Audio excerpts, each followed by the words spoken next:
First take, Stephen A.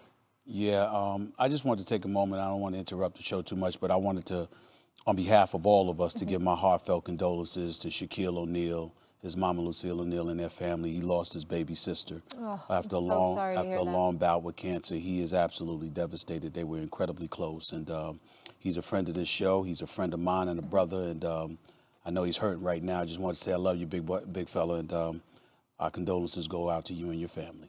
No question. The worst. Shaq is the best, and you and I both know what he's going through right now, and there's nothing worse. Nothing worse.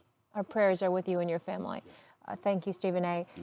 We'll talk a little football now, guys, and I'm going to begin with Kirk Cousins here. Don't look now, but the Minnesota Vikings are 6-2, right behind the Packers in the NFC North. Cousins was 23 of 26 last night, which was the highest completion percentage in a game in Vikings history. Here's Cousins after last night's win over Washington. We're 6-2. I think we've got everything in front of us, and we got to go out and prove it the second half of the season. But we've put ourselves in a position now where the second half of the season is going to be there for the taking, and so that's a really good thing.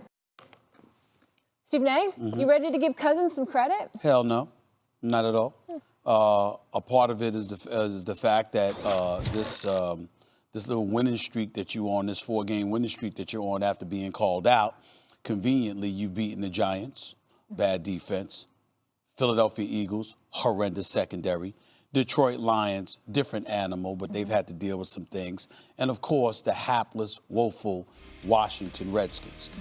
So first of all, when you start playing against real competition, I'll give you more credit. Secondly, I would forewarn everybody right now. Kirk Cousins is having, when you look at his numbers right now and the way that they're winning, if you just looked at the numbers and ignored the competition, if you just looked at the numbers, he's having an MVP caliber season. The man's thrown 13 touchdowns, just 3 interceptions. He's passed for nearly 2,000 yards. He's completing 72% of his passes, and he's a 6-2 record. I like Kirk Cousins. I've met him. I've talked to him in the past. He did our show when he was with the Redskins, and we took the show on the road for training camp. He's an incredibly nice guy, don't get me wrong. But let's remember what teammates have said about him in the past. He's a guy that will get his numbers. He is a guy that will show you. He will look good. But when it really, really counts, can you count on him? The answer historically has been an emphatic no. And so now that he's doing this, he's going to be in the eye of the storm because you're 6-2. Stephon Diggs is looking like an all-world receiver over the past 3 weeks since he was supposedly ready to get traded. All of this stuff has happened, and now Kirk Cousins has looked great against suspect competition, to be kind. As the second half of the season arrives, let's see what we see from him then. And when he goes against stiffer competition, if he performs this way, then I'll give him credit. Until then, I'm going to be redundant. Hell no. I think you have to give him credit. Since Thielen called him out, he's been much better. And I agree with you, Stephen A. He's having an MDC caliber season. Most Dalvin Cook. I mean, like, let's face it, what's going on is they're running their excellent running back early in games. That's setting up play action. And since he's done that, like when Goff had Gurley, he looked like a great quarterback. Turns out he's okay. He's, better than average probably. Kirk Cousins is a middle-of-the-pack kind of quarterback. And when he can run play action with a guy who's really special, then he looks pretty good. But give it to him. Because under the right circumstances, he does look pretty good. Ultimately, does anyone believe that the Vikings, who top to bottom have the most talent in that division, are going to make noise in the playoffs? No. And why don't we believe it? By the way, I agree with you. Kirk Cousins seems like a very nice guy. We don't believe it because we don't believe in Kirk Cousins under pressure. As I always say, a lot of those stats, though, he's been winning recently. If you watched him closely, are empty calorie. You need 8 yards for a first down. He gives you 6 and you're punting. He gets his stats, but the team doesn't succeed. They're succeeding right now, so you must give him credit, but that's the extent. Well, listen, here's the deal.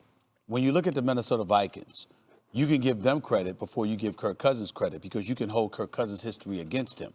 But when you look at the ingredients of most successful teams, what do you have? You have a playoff-ready defense, and you have a running game. Dalvin Cook is special. excellent doesn't begin to describe him. This brother is special.